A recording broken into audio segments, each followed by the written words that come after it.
ओम श्री सद्गुरुदेव भगवान की जय।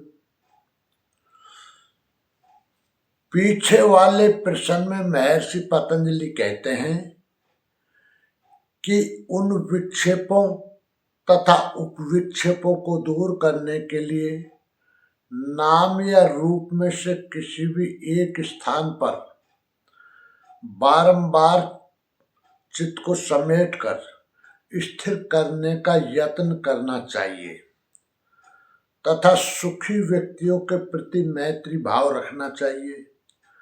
आप्त पुरुषों की वाणी में सुख एक ही है, हरि की भक्ति।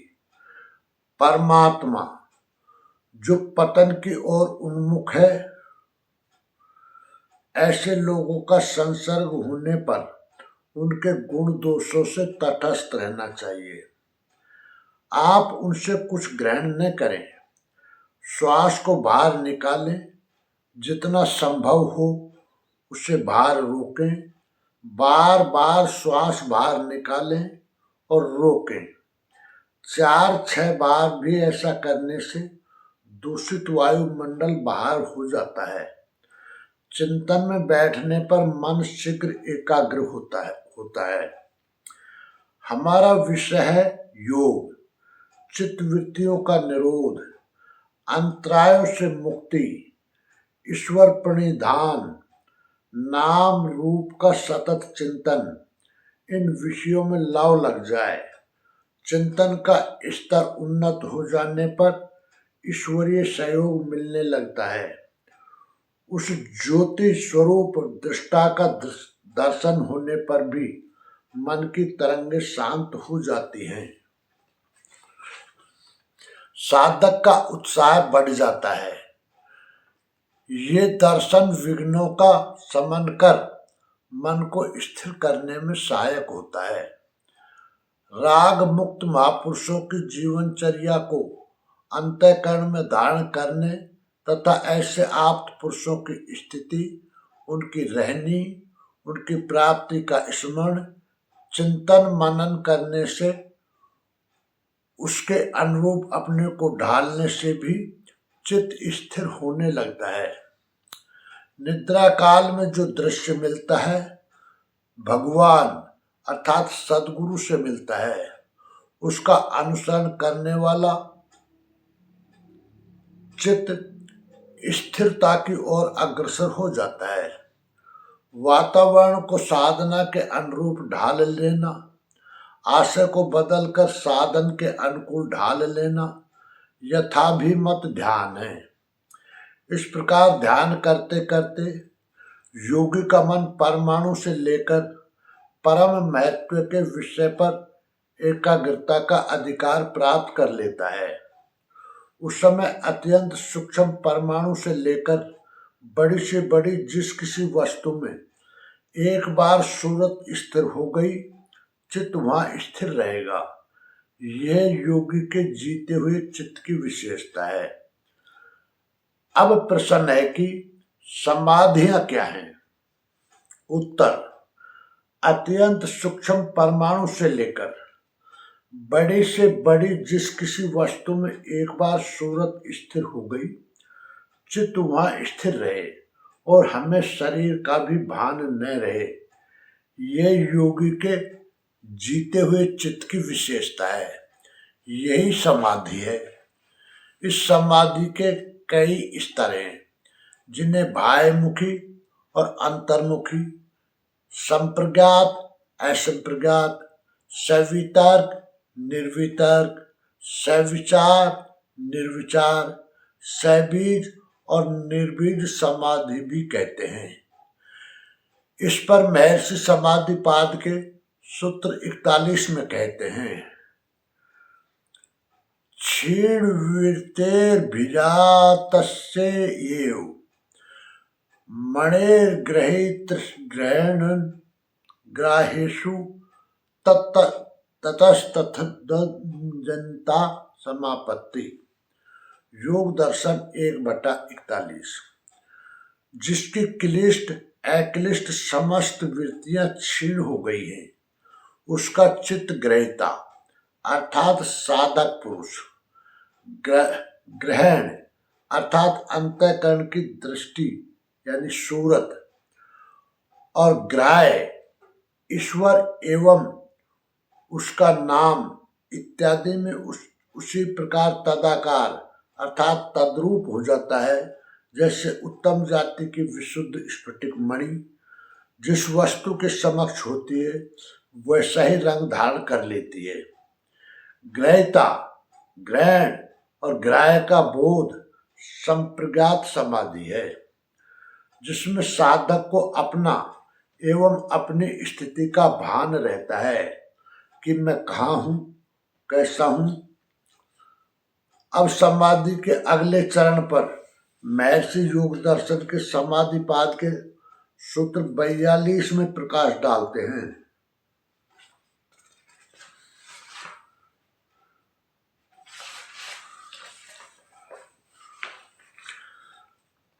तत्व शब्दार्थ ज्ञान विकल्पई संकीर्णा सवितर का समापत्ति। योग दर्शन 1/42। समापत्ति अर्थात संप्रज्ञात समाधियों में भी शब्द, अर्थ और ज्ञान इन तीनों के विकल्पों से संकीर्ण अर्थात मिश्रित चित्त का समाधान सवितर्क समाधि है। संसार में तरह तरह के शब्द लोग सुनते ही रहते हैं, उसका अर्थ लगाते हैं, वस्तुओं का ज्ञान भी प्राप्त करते हैं, किंतु उससे किसी की समाधि लगती दिखाई नहीं देती। वस्तुतः दृष्टा और दृश्य के संयोग से भगवान जो प्रेरणा देते हैं उसी का नाम शब्द है। संत कबीर कहते हैं, शब्द मारा गिर पड़ा, शब्द छुड़ाया राज, जिन जिन शब्द विवेक या तिनके सर गयो काज। जब शब्द पकड़ में आया साधक गिर पड़ा, समर्पित हो गया, मैं ज्ञानी हूँ, ध्यानी हूँ, ऐसा ऐन खो गया। शब्द में इतना बल है कि कोई राज्य सुख तिनके की तरह त्याग कर अलग हो गया, और जिन जिन ने शब्द पर विवेक किया तिनके सर गयो काज, उनके कार्य की सिद्धि हो गई, बेड़ा पार हो गया। शब्द बिना सुरति आंधरी, कोई चिंतन में मन लगाता है, सूरत में स्वरूप पकड़ता है, किंतु उसके साथ निरीक्षक परीक्षक के रूप में शब्द नहीं मिलता, भगवान निर्णय नहीं देते, तो सूरत भी अंधी है। शब्द बिना सुरति आंधरी, कहो कहाँ लाओ जाए, द्वार न पावे शब्द का, फिर भटका खाए। कबीर वाणी। यदि शब्द का स्रोत नहीं मिला तो सूरत लगाने और योग साधने से कोई लाभ नहीं, जाने कहां ले जाकर पटक दे। ये शब्द हैं भगवान के। दृष्टा स्वयं जो दृश्य प्रसारित करते हैं, जिसका प्रयोजन पुरुष के लिए साधनोपयोगी भोग तथा मोक्ष प्रदान करना है। वे दृष्टा जैसा जैसा दृश्य प्रस्तुत करते हैं उसका नाम है शब्द। चित्त शांत प्रवाहित है, ऐसे में कैसा शब्द सुनाई दिखाई पड़ा, उसका अर्थ और उसकी जानकारी, इन तीनों के विकल्पों से संकीर्ण अर्थात मिली हुई चित्त की समाधि सवितर्क समाधि है। यह परमात्मा तो नहीं है, केवल संप्रज्ञात समाधि है, किंतु परमात्मा का विकल्प भली प्रकार पुष्ट है। कबीर कहते हैं, शब्द सो प्रीत करे सो पावे। इससे उन्नत समाधि की अवस्था निर्वितर्क है, जिस पर महर्षि समाधिपाद के सूत्र 43 में प्रकाश डालते हैं। स्मृति परिशुद्धौ स्वरूप शून्यवार्थ मात्र निर्भाषा निर्वितर्का। योग दर्शन 1/43।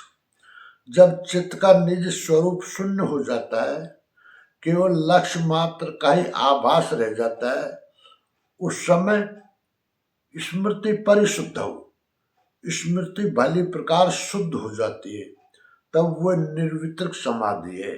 न शब्द है, न अर्थ है, न ज्ञान है।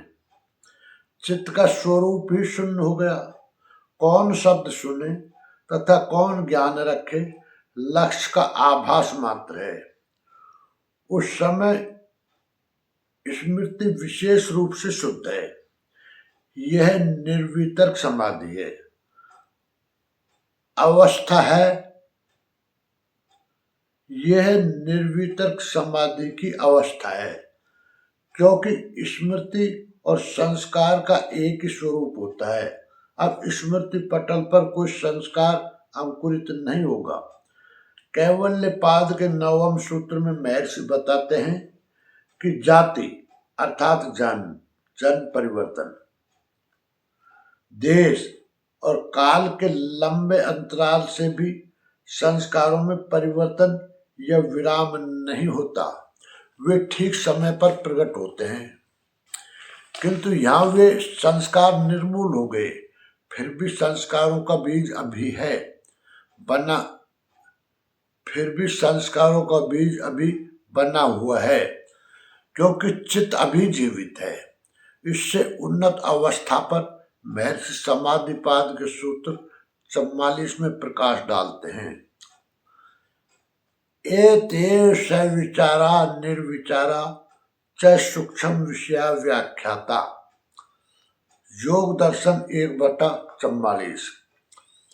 एत्या एव, इससे अर्थात पूर्वोक्त सवितर्क और निर्वितर्क के वर्णन से सविचार और निर्विचार समाधि का तथा सूक्ष्म विषया साधना की सूक्ष्म अवस्था का भी वर्णन कर दिया गया है। अब आगे समाधि के सूत्र 45 में देखें इन समाधियों का परिणाम। सूक्ष्म विषयत्वम चालिंग पर्यवसानम, योग दर्शन 1/45। साधना की इन अति सूक्ष्म अवस्था में अलिंग पर्यवसानम, प्रकृति की अति सूक्ष्म परतों मूल प्रकृति पर्यंत भली प्रकार वशीकार हो जाती है। अब प्रकृति भी उसे उद्वेलित नहीं कर सकती। महर्षि समाधिपाद के सूत्र 46 में कहते हैं, ता एव सबीज समाधि, योग दर्शन 1/46। उपयुक्त सवितर्क निर्वितर्क सविचार निर्विचार समाधि निर्विकल्प होने पर भी निर्बीज नहीं है। चित्त का बीज विद्यमान है, इसलिए ये सब के सब सबीज समाधि ही है। इन 4 प्रकार की समाधियों में भी निर्विचार समाधि के निर्मूल हो जाने पर महर्षि समाधिपाद के सूत्र 47 में कहते हैं, निर्विचार वैसर्देध्यात्म प्रसाद है, योग दर्शन 1/47। निर्विचार समाधि अत्यंत निर्मल होने पर योगी में अध्यात्म प्रसाद है, आत्मिक विभूतियां भली प्रकार प्रसारित हो जाती हैं। सनातन पुरुष अजन्मा शाश्वत जिन विभूतियों वाला है, वो सारी विभूतियां योगी को प्राप्त हो जाती हैं। आत्मा का आधिपत्य स्थापित हो जाता है। आत्मिक विभूतियों का सारा प्रसाद उसे प्राप्त हो जाता है। अब कोई विभूति उससे अलग नहीं है। उस समय योगी की बुद्धि रितंभरा होती है। महर्षि रितंभरा बुद्धि पर समाधिपाद के सूत्र 48 में कहते हैं, रितंभरा तत्र प्रज्ञा, योग दर्शन 1/48। उस समय योगी की प्रज्ञा अर्थात बुद्धि रितंभरा अर्थात सत्य से संयुक्त हो जाती है।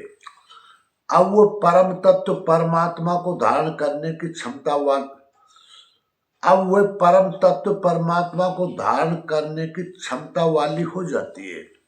जब अध्यात्म का प्रसाद मिल गया तो अब केवल परम चेतन को पाना मात्र शेष रह गया। ये बुद्धि साधारण बुद्धियों से अलग है। इस पर महर्षि समाधिपाद के सूत्र 49 में कहते हैं, श्रुतानुमान श्रुतानुमान प्राभ्यामन्ये विषया विशेषार्थवाद। योग दर्शन 1/49। श्रुत अर्थात श्रवण किए हुए और अनुमान से होने वाली बुद्धि की अपेक्षा इस ऋतंभरा प्रज्ञा का विषय भिन्न है। जिसका ज्ञान श्रुत और अनुमान से नहीं होता उसकी जानकारी इस प्रज्ञा से होती है, क्योंकि ये विशेष अर्थ वाली है। विशेष पुरुष है ईश्वर है, विशेष पुरुष ईश्वर है, उस अर्थ वाली है, उसको ग्रहण करने की क्षमता वाली है। इसलिए श्रवण और अनुमान से जो बुद्धि तैयार होती है उसकी अपेक्षा ये बुद्धि अत्यंत परिमार्जित है। इस बुद्धि का विषय भिन्न है, क्योंकि ये केवल प्रकृति से परे आत्मा अर्थात दृष्टा को धारण करने की क्षमता वाली है। श्रुत केवल सुनने से कोई बुद्धि तैयार नहीं होती। श्रवणेन्द्रिय में कोई ध्वनि टकराते ही स्पर्श, रूप, रस इत्यादि प्रत्येक के अभ्यास तथा अन्य जन्मों के संस्कार स्मृति पटल पर उभरते ही अनुमान का सूत्रपात होने लगता है। वस्तुओं की जानकारी हो जाती है, किंतु ये प्रज्ञा विशेष अर्थ वाली है। श्रुति या सूरत मन की दृष्टि है। ये भला बुरा सब कुछ ग्रहण करती है। श्रुति में स्फुरण के साथ ही अनुमान होने लगता है, किंतु इस ऋतंभरा प्रज्ञा का स्तर उससे उन्नत है। यह पुरुष विशेष ईश्वर है को धारण करने की क्षमता वाली होती है। इसके महत्व पर महर्षि समाधिपाद के सूत्र 50 में पुनः प्रकाश डालते हैं। तज संस्कारोन्य संस्कार प्रतिबंधी। योग दर्शन 1/50। इस ऋतंभरा प्रज्ञा से उत्पन्न संस्कार अन्य समस्त संस्कारों का प्रतिबंधक होता है, उन सब का निरोध कर देता है। इसके पश्चात प्रकृति बाधक नहीं रह जाती। अब कोई संस्कार प्राप्ति में बाधक नहीं होता। महर्षि समाधिपाद के सूत्र 51 में कहते हैं, तस्यापि निरोधे सर्वे निरोधा निर्बीजे समाधि। योग दर्शन 1/51। ऋतंभरा प्रज्ञा से उत्पन्न संस्कार भी जब शांत हो जाता है उस समय सर्व निरोध के साथ निर्बीज समाधि हो जाती है। ऋतंभरा प्रज्ञा के प्रभाव से जब अन्य समस्त संस्कारों का अभाव हो जाता है उससे उत्पन्न संस्कार ईश्वर को धारण करने की क्षमता वाला हो जाता है। वह ईश्वर मिलकर इस संस्कार को भी शांत कर देता है। इस प्रकार संस्कारों के बीज का सर्वथा अभाव हो जाने से इस अवस्था का नाम निर्बीज समाधि है। इसी को कैवल्य पद, कैवल्य समाधि भी कहते हैं। निष्कर्ष, इसकी क्लिष्ट अक्लिष्ट समस्त वृत्तियां क्षीण हो गई हैं। जिसकी क्लिष्ट अक्लिष्ट समस्त वृत्तियां क्षीण हो गई उसका चित्त ग्रहिता अर्थात साधक, ग्रहण अर्थात अंतःकरण की दृष्टि और ग्राह्य अर्थात ईश्वर एवं उसका नाम में उसी प्रकार तदाकार तद्रूप हो जाता है जैसे उत्तम जाति की विशुद्ध स्फटिक मणि जिस वस्तु के समक्ष होती है वैसा ही रंग धारण कर लेती है। ग्रहिता, ग्रहण और ग्राह्य का बोध संप्रज्ञात समाधि है, जिसमें साधक को अपना एवं अपनी स्थिति का भान रहता है। संप्रज्ञात समाधियों में भी शब्द, अर्थ और ज्ञान इन तीनों के विकल्पों से मिश्रित चित्त का समाधान सवितर्क समाधि है। दृष्टा और दृश्य के संयोग से भगवान जो प्रेरणा देते हैं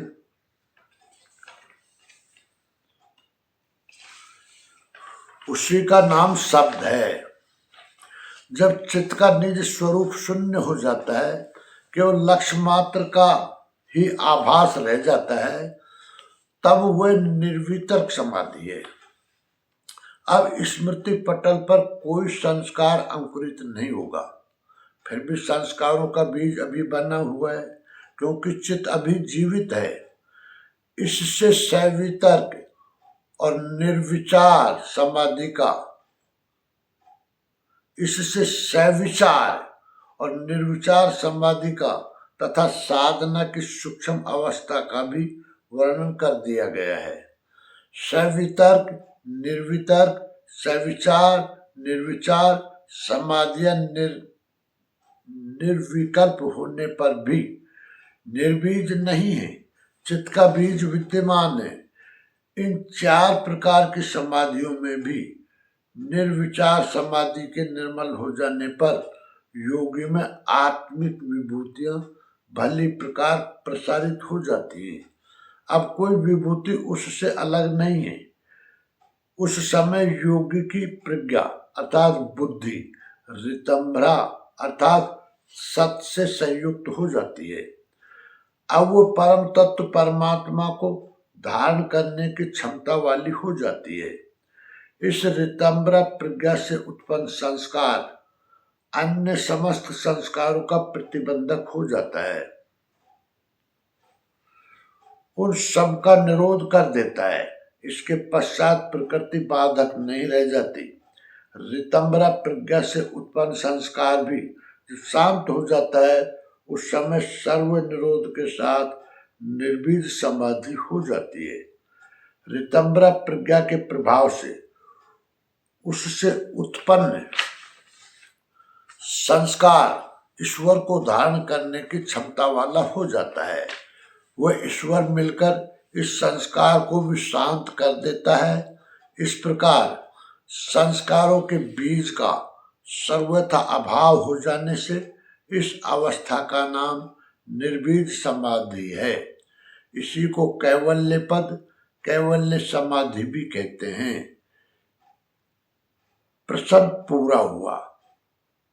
पूर्ण जानकारी के लिए देखें परम पूज्य योगेश्वर स्वामी श्री अड़गड़ानंद जी महाराज द्वारा महर्षि पतंजलि कृत योग दर्शन की प्रत्यक्षानुभूत व्याख्या। ओम श्री सद्गुरुदेव भगवान की जय।